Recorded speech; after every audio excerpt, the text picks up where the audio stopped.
personas que ya no están con nosotros están porque están en el recuerdo. Porque No, están, sí, claro. Y algunos que están vivos son muertos en vida, lamentablemente. Y conozco a varios muertos en vida que lo tenemos ahí y lo tenemos que soportar. Ahora, en torno a lo otro y en la encuesta esa es un tema complicado. ¿Crees que hay algo más después? No sé, es un tema de fe. Yo votaría entre la 2 y la 3. ¿Será fe? Mirá. ¿Será un tema de fe? Sí, es un tema de fe, duda. otra cosa. Yo qué sé, yo estaría haría un mix entre la 2 y la 3. La persona murió, es más, Sí. en un tiempo desaparecen hasta sus restos. Bueno. Sí, si vos vas a donde estaba la persona, no está. Un año después ya no está. Entonces...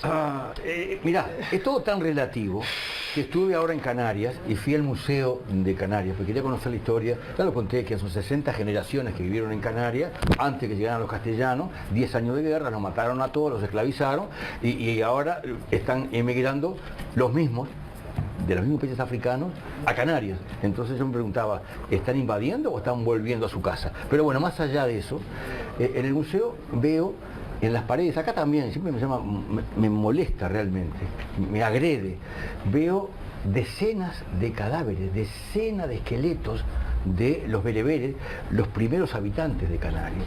Y digo, ¿por qué está esto acá? ¿Por qué están exhibiendo esto acá? ¿Qué sentido tiene? ¿No tendrían que devolverlo al lugar donde lo encontraron? ¿Para qué está esto acá?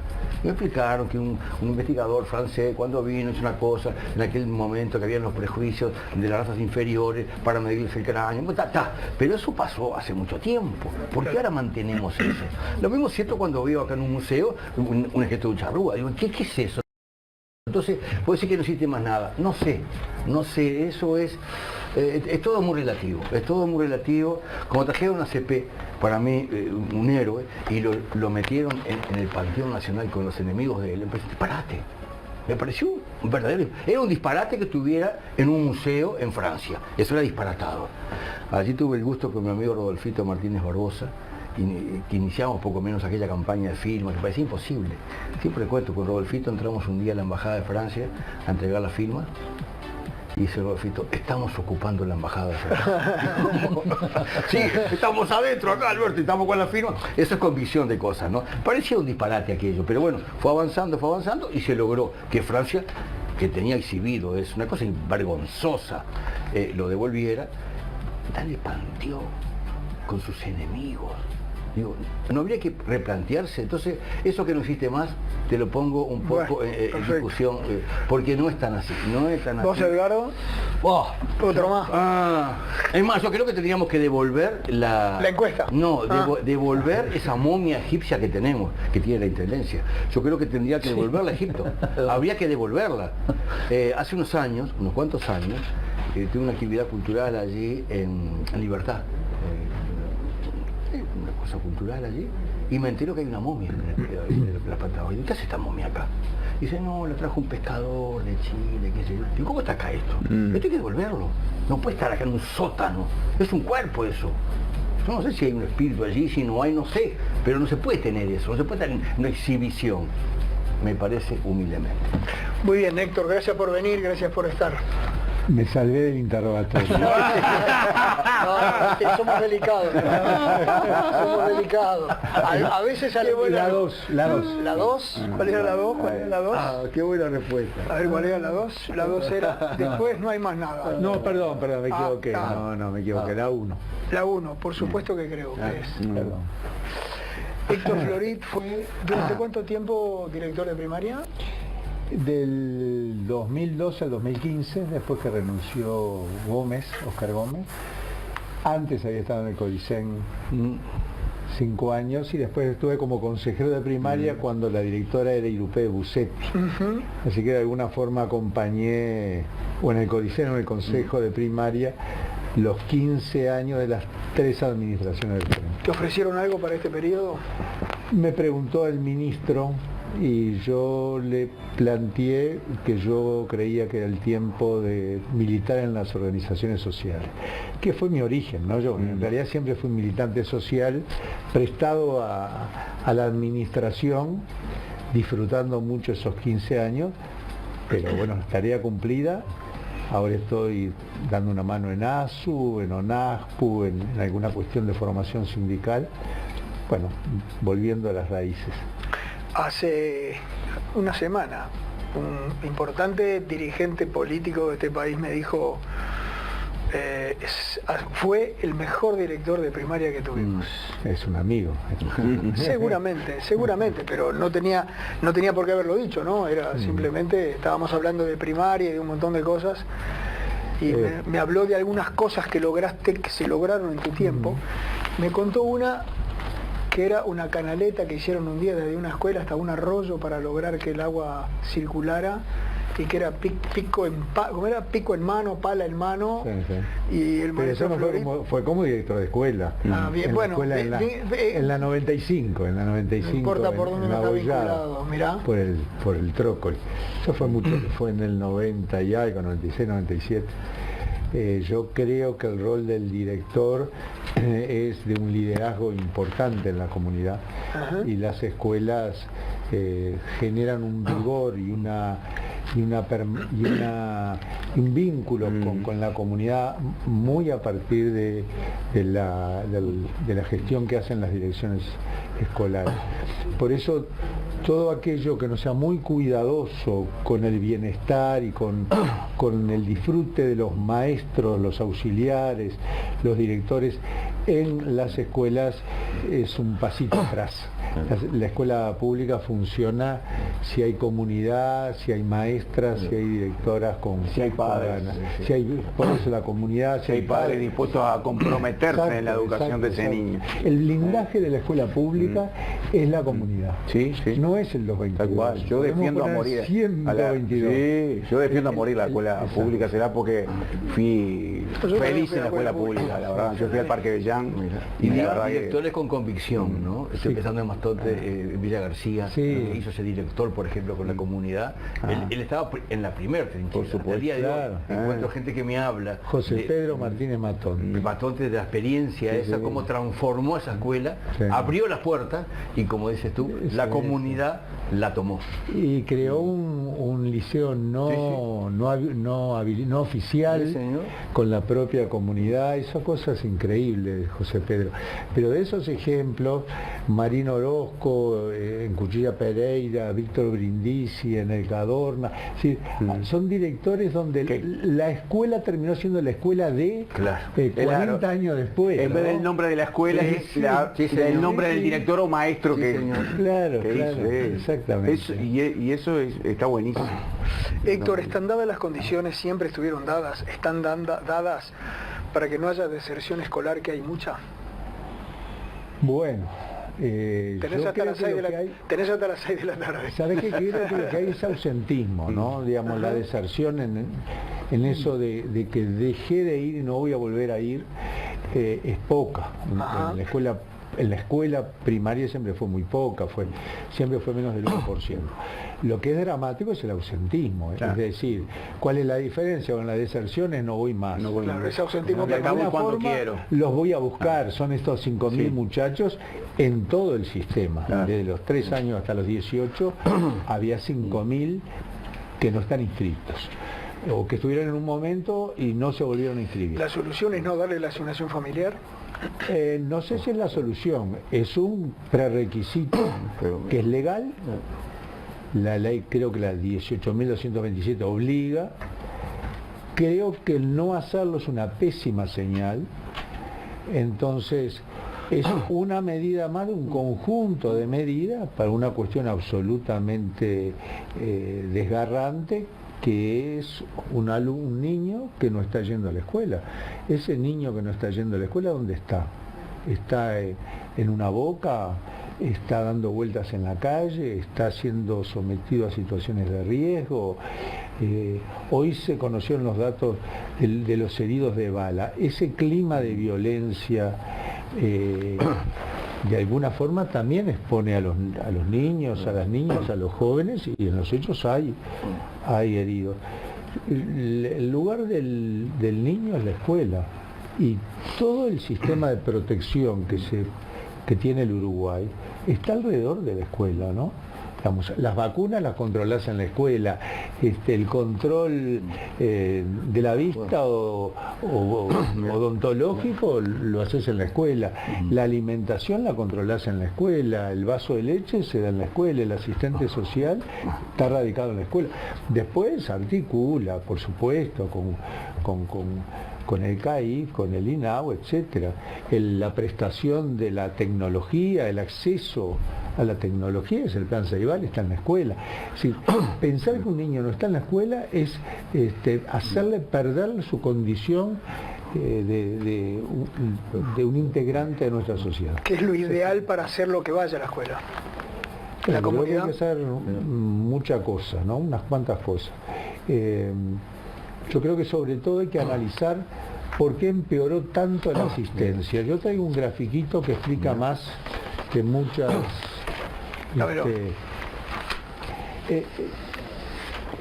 ese gráfico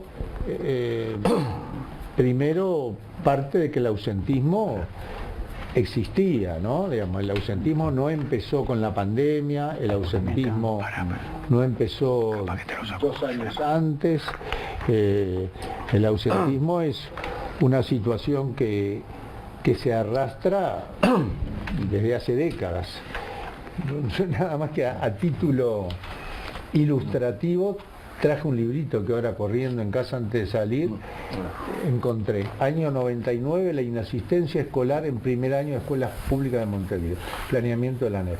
Es decir, me estoy remitiendo a la época de Rama, por ejemplo, pero muchísimo antes estaba este problema.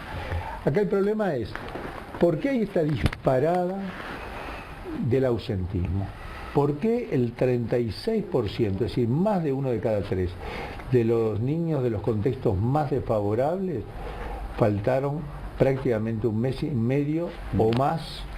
Ahí está el gráfico. Ahí va, perfecto. Muchas gracias. Vamos a comentarlo. La línea azul, bueno, primero es un gráfico largo, ¿no? Que empieza en el año 2002. Yo ahora tenía un documento anterior todavía. Tiene algunos picos. El primer pico es el año 2009, es la gripe, había el H1N1, ¿verdad? Inmediatamente después de eso empezó aquella campaña, la campaña Cero Falta, a la escuela todos los días, aquello del niño cero falta, y ahí esos 3 años de bajada dan cuenta de una política focalizada destinada a mejorar la asistencia. A partir del año 2013 se cambia la forma de registro, entonces no sabemos si realmente el salto es real o el cambio de la forma de registrar generó un avance. Después está otro pico en el año 2017, después viene la pandemia y ahí tenemos el 20 y el 21 de pandemia, y lo grave, 22 y 23 se consolida la tendencia del ausentismo después que se acabó la pandemia. Y el 24 no mejora, no lo tengo graficado, pero no mejora. Es decir, se estabiliza con cifras increíbles. Y ahora veamos los colores. La línea azul son los más pobres. Es decir, los que más necesitan de la escuela pública, los que en la casa no tienen el capital cultural para compensar lo que no se enseña en la escuela porque no fue. La línea roja es el quintil. Igual va paralelo, ¿viste, no? Son paralelos, sí. El comportamiento más o menos es el mismo. Sí. Y siempre se mantiene una distancia donde los más pobres casi triplican el ausentismo de los chicos que vienen del quintil más favorecido. O por lo menos la duplican. Entonces ahí tenemos datos graves, extremadamente complejos. Yo diría que la línea azul se corresponde a una serie de problemas, entre otros el trabajo infantil, pero no digo que sea el único. Todavía estamos esperando los resultados de la encuesta de trabajo infantil que se procesó este año, pero todavía no están difundidos. Yo supongo que en pocos días las vamos a tener. Pero nada más que como una idea, la encuesta anterior de trabajo infantil del año 2013 dio más de 60.000 niños, niñas y adolescentes que trabajaban. Mirá. O sea, de alguna forma está el tema del trabajo infantil en ese sector. Está el tema de la pobreza. El chiquilín que no tiene los championes, que tiene que cuidar al hermanito, que no tiene una... Que no come muchas veces. Claro, que no come. Bueno. Entonces, segundo bloque de grandes razones, todo el tema de la pobreza. El tercero, que no sabemos cuánto está pesando hoy, es el tema de las transgresiones, de esos chiquilines que están en el límite de...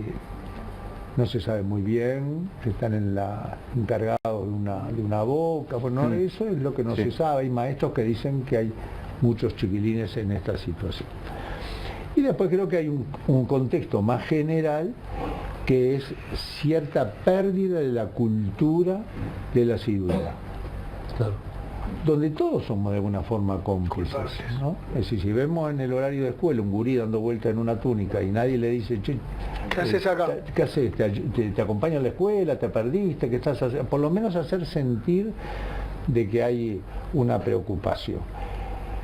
La norma de la transformación educativa por la cual podés promover de primero a segundo, de tercero a cuarto, de quinto sin control de asistencia. Podés haber faltado 50, 60, 100 veces, igual promover. Esas son señales que son contradictorias. Negativas, ¿no? Claro. Negativas. Entonces ahí me parece que estamos construyendo un tema cultural que hay que revisar. Justamente del tema de la comunidad que están ustedes hablando, que participan, voy a poner un ejemplo puntual personal, de la comunidad y el Estado. Mamá me cuenta, cuando vino siendo niña del interior, la pobreza que mucha gente le atacó en el interior, tuvo que venir a la capital, llega a La Teja, una casa muy humilde. A los pocos días que estaba allí viviendo, tac, tac, tac, un policía golpeando la puerta. Abren la puerta, ¿qué había pasado?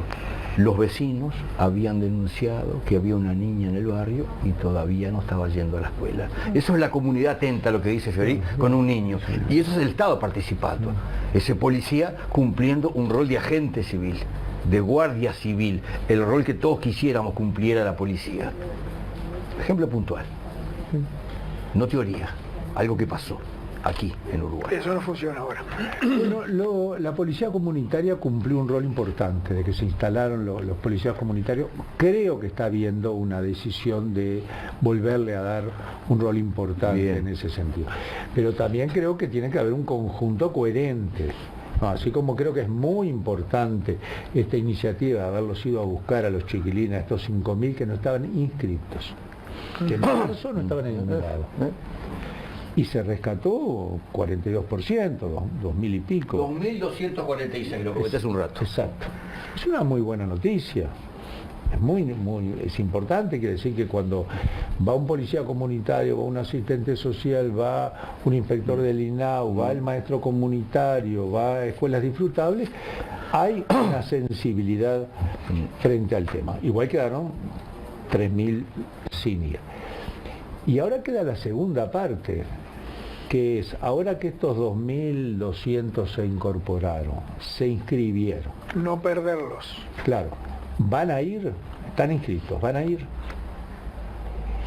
Estos 2.000 y pico son una pequeña parte de los 200.000 chiquilines que el año pasado tenían ausentismo grave y moderado en la ANEP.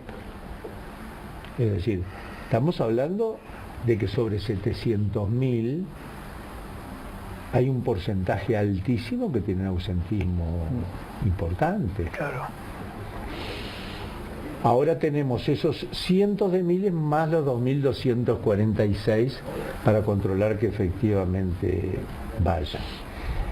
Y en esto yo creo que además tenemos que ser más claros en cuál es el alcance de la obligatoriedad y qué pasa cuando la obligatoriedad no se cumple. Este fallo respecto a los menonitas me parece que volvió a poner el tema en debate, ¿no? Lo volvió a poner en discusión. Es decir, si no fueran los menonitas, si fue una banda narco que dice, nosotros tenemos nuestra propia escuela. ¿Funciona igual? Claro. No, supongo que no. Por supuesto. Pero formalmente, cuando se deroga la segunda parte del artículo 7 de la Ley General de Educación, ¿no? Porque, a ver, ¿cómo se habilita esta discusión y este contencioso entre la ANEP y el Poder Judicial. Porque la LUC derogó esta frasecita del artículo 7. Dice, los padres, madres o responsables legales de niños, niñas y adolescentes tienen la obligación de inscribirlos en un centro de enseñanza y observar su asistencia y aprendizaje. Esto es lo que se derogó y se puso una frase genérica que dice que deben contribuir al cumplimiento de la obligatoriedad. Tiene nada que ver la taxatividad con que decía inscribirlo, controlar la asistencia, controlar la... La más imperativa. Bueno, sin duda la derogación de esta parte genera este debate de cuál es el alcance que tiene el artículo 70 de la Constitución. El artículo 70 de la Constitución es el que habla de la obligatoriedad de educación primaria, media, artística o industrial. Y lo que quiso hacer el legislador en la ley del 2008, la Ley General de Educación, fue precisar el alcance de la obligatoriedad. ¿No? ¿Qué quiere decir? ¿Qué era obligatorio? ¿Qué quiere decir que es obligatorio? Que es obligatorio que lo inscriba, que además tiene que ir, que además tienen que ir todos los días, que tienen que hacer los padres, que tienen que ir físicamente, que puede ser a distancia. ¿En qué momento la obligatoriedad se deja de cumplir? ¿Cuál es el sistema de sanción? Eso es lo que intentó regular este artículo que se dejó sin efecto.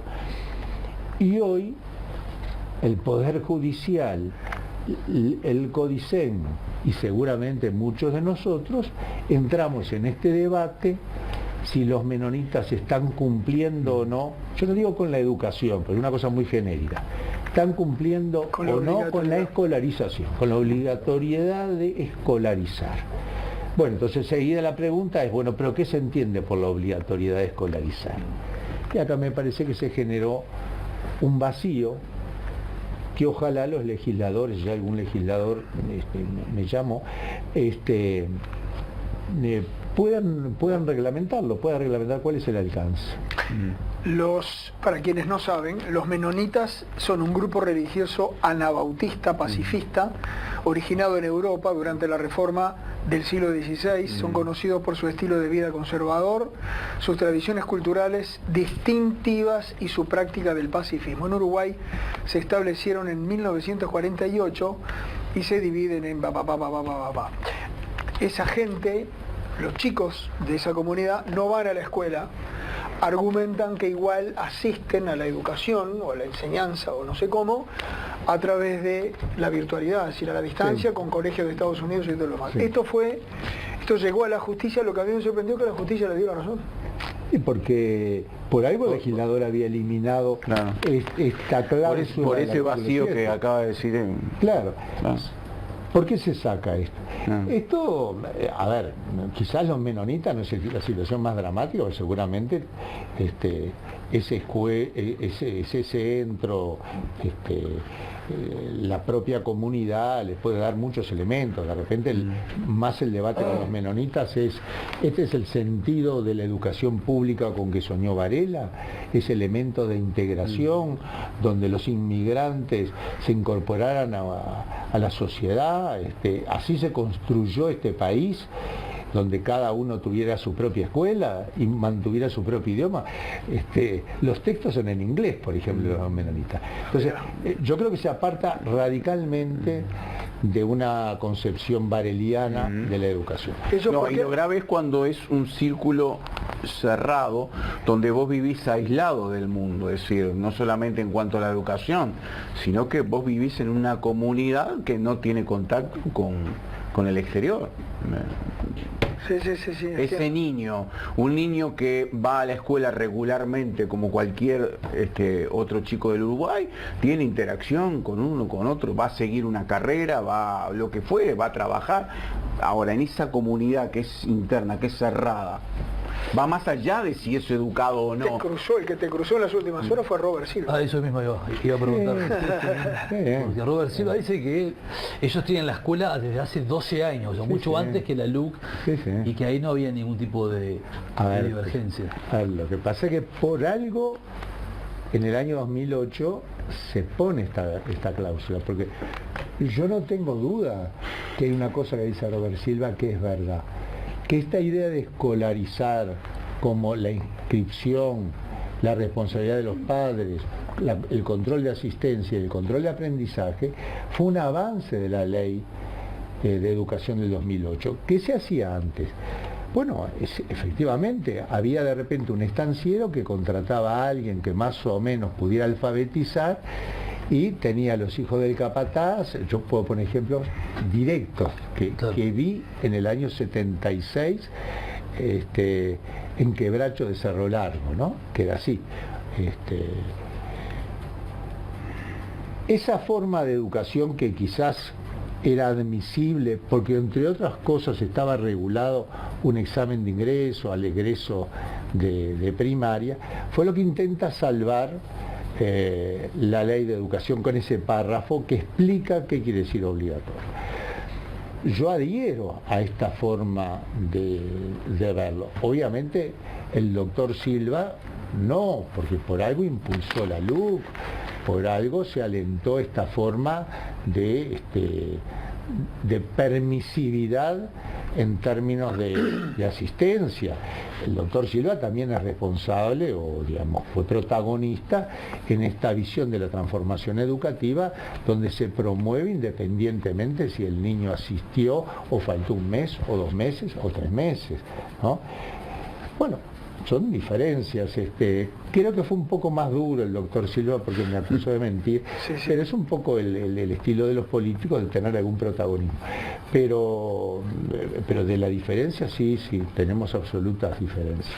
Héctor, ¿el sistema educativo en primaria es atractivo? Bueno, yo creo que sí, enormemente atractivo. A mí me parece que el esfuerzo que se está haciendo por hacer de la escuela pública la mejor escuela es muy valioso. Creo que además hay un liderazgo de la actual directora general, Gabriela Salsamendi, que es de mucha enjundia y de mucha claridad. Pienso que el avance en escuelas de tiempo completo, yo creo que el compromiso de alcanzar el 50% de los alumnos de la escuela pública en tiempo completo que formuló el presidente Orsi, hay que cumplirlo. Yo sé... ¿Cuánto falta para eso? Fiscal, ¿en qué porcentaje estamos hoy? Y 26, 27%. El doble. Sí, el doble, pero como hay una caída de matrícula, yo creo que hay formas de avanzar donde no significa poner 80.000 alumnos más en tiempo completo. Quizá el porcentaje es un poquito menor. Y hay alguna propuesta que es cuando cae la natalidad se genera el famoso bono demográfico, y una escuela que hasta ayer tenía 400, 500 gurises, de repente dentro de 2 años le van a quedar 300 o 350, y ahí hay una oportunidad de ir transformando algunos grupos a doble turno. Es decir, el maestro que no tiene alumnos de primero, porque la caída de la natalidad se está viviendo en primero, tiene el cargo, está en la escuela, y quizás lo que nos permite es que de repente los chiquilines de sexto pasen a tener un doble turno. Bueno, esto lo hemos discutido mucho con alguna gente. Yo tengo la expectativa que se puede implementar, y en todo caso, si no es este el camino, será otro. Pero arte, educación física, recreación, deporte, segundas lenguas, tecnología, hace a una educación integral que construye ciudadanía del siglo XXI, si están los niños en la escuela. Claro, si no están, no hay nada. Es imposible. Si no, todo esto no sirve. Seguramente te ha llegado alguna vez a tus oídos el hecho de que los chiquilines de hoy en día escriben con mucha falta de ortografía, no leen bien, tienen problemas de sintaxis, problemas de redacción. Sí. ¿Eso es esto? No, yo no estoy seguro que sea eso. Yo más bien... Alguien me dijo, lo que pasa es que ahora los maestros no corrigen nada. Bueno, sí. Pero, el talud dice cosas. Está bien, ¿no? Pero... a ver... La América también. Y la Olímpica también. No seas clasista con el talud. La América también es disparate y mucho más grave que lo del talud. La Olímpica también. Sí, y la Olímpica también. ¿Cuáles eran los chiquilines que salían bien? ¿En qué año salían bien? ¿En la década del 60? Del 60 para acá. ¿Los que Yo hice salían escuela- bien o los que tenían problemas? No, los que salían bien. Yo hice escuela del 60 para acá, yo entré, nací en ¿Y el hasta 50. cuándo? ¿Y hasta cuándo? Porque ahora hay problemas. Hice ¿verdad? toda la escuela y todo el liceo público en Uruguay y me escribo sin falta de ortografía. Bueno, Y hoy agarras pibes de 22 años que te quieren allá, con H, Y, cuando te querían decir allá está mi primo. en la década del 60, de esa generación dorada, Ah, bien. Estamos ahí. además fue Peñarol campeón del mundo ¿Viste? un par de veces. ¿no? Y fui muchos años a la Talú, o al Talú. Y apareció el carbonero. Bueno, estamos bien. Sí, uno conoce una parte acá del equipo. A esa escuela, de esa escuela egresaban 2 de cada 3. Los 2 que egresaban probablemente escribieran allá bastante bien. El que no llegaba a sexto y quedaba por el camino, seguramente es el que hoy termina sexto, porque termina sexto el 98%, y seguramente Mil dificultades. con alguna dificultad. Es decir, yo creo que también hay que pensar algunos problemas que hacen a la expansión del sistema. Porque ahora cuando fueron a buscar estos chiquilines, estos 5.000 chiquilines que estaban afuera, si se incorporan y los retenemos, ¿van a tener un resultado muy bueno o la van a remar? La van a tener que remar. La van a tener que remar. Y se va a precisar mucho apoyo y probablemente el primer año escriban con mucha falta de ortografía. Pero si escriben porque están dentro del sistema educativo, Es un avance. avanzan. El tema no es eso tampoco. El tema es que las nuevas generaciones, y también los chicos, porque se empiezan a la escuela, tienen un léxico de 250, 300 palabras y no salen de eso. No salen de eso. Por eso porque no leen. Y bueno, ¿Qué es? entre otras cosas. Bueno, escriben más que antes, ¿no? Porque escriben un código muy Sí. muy Está con el restringido. Y que están mal. Tiqui, tiqui, tiqui, tiqui. ¿Qué te pasa? ¿Y qué con K? O sea, Igual siempre son relativas las comparaciones, ¿no? Porque en el 60, yo cuando me enteré que había un solo preparatorio, los pocos liceos que había. Claro, Entonces, ¿qué sí. comparás con qué comparás? ¿Cuánta gente no iba? Yo no era consciente, en un libro que hicimos, que yo me entero, lo liaba, que era la estrella, porque no habían otros, no sabía eso. Y bueno, ¿y cuánta gente no iba? No iba porque ni siquiera había un centro de estudio. ¿Cuánto se masificó? Sí, pues. pero vos de la No, no, escuela ¿cuánto se salías masificó? con conocimiento. ¿Salías a dónde? Si no había liceo, No, si no habían preparatorio, bueno, pero- si no entraban los pero hijos, sabías no entraban los hijos salías obreros leyendo y escribiendo a la bien. universidad. No, Claro. era una cosa muy elitista también. Sí, bueno. Muy elitista. El hijo del doctor entraba, pero no entraba la empleada en la casa del hijo del doctor a la universidad. Era otro momento, no podés comparar cosas distintas, me parece a mí. Mi padre no era doctor y yo hice los 4 años de liceo en un liceo público Sí. y los 2 que me faltaban en el IABA. Sí, sí. Si fuiste a IABA sabés lo que estoy hablando entonces. Sí, señor. Lo que Sí. significaba el IABA, los profesores que habían en el IABA. Sí, señor. Yo justo hice un trabajo histórico allí con Sí, ese señor. tema. Sí, señor. Sí, señor. Bueno, era la época del liceo departamental. Claro, claro. Un liceo. Hoy tenemos más de 300 liceos, entonces Claro. cambió la escala.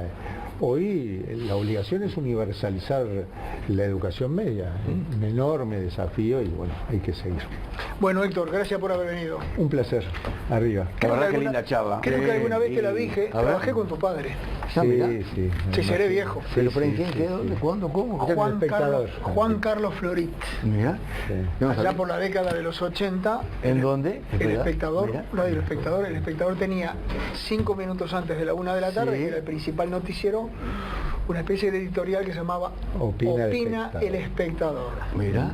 Lo escribía él Sí. y durante muchísimos años lo leyó él con una voz muy, pero muy característica. Mira qué tema. Sí, señor. Juan Carlos Florit. Que un día cuando vi que se llamaba igual, dije, te tiene que dar. Soy el hijo. Es de la familia. Nada menos que el hijo. era. Bueno, aclaro que a mí me hicieron una prueba en el espectador para entrar Mirá. como locutor. ¿Y? No, la hice voz de- magisterio. Ah. El resultado es evidente. La voz de tu viejo era... si la vara era la de tu viejo, me iba a Claro. decir que... No sé cuál fue la vara, pero yo hice magisterio. Te compararon con tu viejo, entonces. Bambi, Bueno, vamos a... Vendeme algo, vendeme algo. ¿Cómo no?